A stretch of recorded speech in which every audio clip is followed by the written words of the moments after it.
Partie de la forêt. Quand je vois Venise, ce qui me frappe, c'est que l'eau dessine ses contours et rend sa beauté évidente. Ceux qui ont bâti cette ville sur une lagune il y a plus de 1000 ans ne pouvaient imaginer que d'autres hommes la mettraient un jour en danger. Là aussi, les grands travaux d'aménagement du XXe siècle ont bouleversé le milieu. Venise, c'est en tout 118 petites îles réunies entre elles par des centaines de canaux et de ponts. Pour ériger et étendre leur cité, les Vénitiens ont asséché les terres, creusé des canaux, dévié des fleuves. Mais aujourd'hui, les fondations de cette ville de pierre et de marbre s'enfoncent dans la boue des marécages. La lagune aussi est en danger et l'eau monte inexorablement. Descendant d'une grande famille vénitienne, architecte et historien, Antonio Foscari se bat pour la sauvegarde de Venise. Vous voyagez dans un canal comme on fait bêtement et vous voyez des portes. Vous voyez que toutes les marches, même des bâtiments du XVIIIe siècle, sont immergées par un mètre d'eau. Regardez-moi maintenant, on est vraiment entre nous. Regardez les marches. Où elles sont les marches? Là, là-bas. Et elles sont tous avec des algues vertes parce que elles sont chaque jour trempées dans l'eau. Le niveau du sol de la lagune s'est baissé et ça est une partie du problème. Et surtout parce que la mer a monté.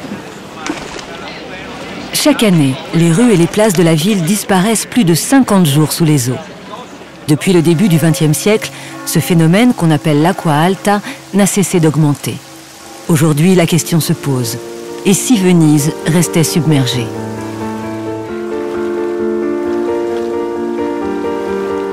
Pour sauver Venise des eaux, les grands organismes internationaux, l'UNESCO en tête, ont cherché une solution définitive. C'est le projet MOSE. L'idée est de réguler le niveau de l'eau en construisant, aux 3 bouches d'entrée de la lagune, un système de barrage mobile. Celui-ci ne fonctionnera que 3 à 5 fois par an pour bloquer les grandes marées jugées responsables des inondations. Ce projet pharaonique, qui devrait être achevé en 2013, divise la communauté scientifique et la majorité des Vénitiens. Antonio Foscari, lui, ne veut pas en entendre parler. S'il continue à dépenser une telle quantité d'argent dans une direction, qui est probablement la fausse direction, c'est très difficile d'arrêter un train quand il est en marche. Donc pourquoi trouver une solution qui dure 10 jours si on a un problème 350 jours? Les inondations ne sont en effet qu'une partie du problème.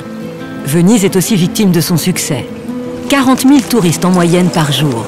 Du coup, les besoins en eau douce ont explosé. À cause du pompage des nappes phréatiques, les sols qui n'étaient plus soutenus par les eaux souterraines se sont affaissés de plus de 20 cm en moins de 30 ans. De plus, il a fallu développer le trafic maritime et creuser de véritables autoroutes marines. Le va-et-vient des paquebots de croisière et des bateaux-taxis contribue largement à l'érosion des fondations des immeubles. Les murs deviennent perméables, l'eau entre dans la pierre et creuse des fissures menaçant les façades des palais. Toutes les fondations de la ville sont touchées. Je ne vois pas pourquoi il faut faire des discussions théoriques ou des commissions d'études pour voir ce que tout le monde voit. Vous le voyez. Et la cité s'enfonce. Pour découvrir à quel point le cœur historique de Venise est menacé, il faut parcourir son immense lagune. Comme Venise, des dizaines de petites îles habitées sont menacées par la mer. Dans les années 60, la région a connu un développement industriel et économique hors norme. Et c'est ici, tout au fond de la lagune, que s'est implanté le port de Marghera, premier pôle chimique d'Europe. Premier pollueur de la lagune aussi. Pour que les navires pétroliers accostent au large du port de Marghera, on a creusé au cœur de la lagune le canal du pétrole. Un chenal long de 12 km et profond de plus de 18 mètres. Il permet de faire passer les supertankers le plus loin possible de Venise, mais il mine le centre de la lagune. Le véritable problème de la lagune, c'est ça. Les super pétroliers arrivent ici, et comme ils ne veulent pas les faire voir aux touristes de Venise, ils les font arrêter ici. Le pétrole est déchargé et amené par un pipeline au port de Marghera. Pour les pêcheurs de l'île de Pellestrina, la situation est catastrophique. Les vagues soulevées par les cargos détruisent les barènes. Ces bandes de terre freinaient jadis l'avancée des marées et limitaient l'importance des inondations.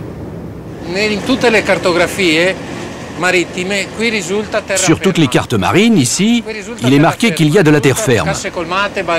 Mais en 30 ans, avec le passage des gros navires et la création du canal du pétrole, le fond de la lagune s'est creusé. Maintenant, ici, il y a 2 mètres de profondeur. Résultat, l'eau est en train de gagner son combat contre Venise et sa lagune.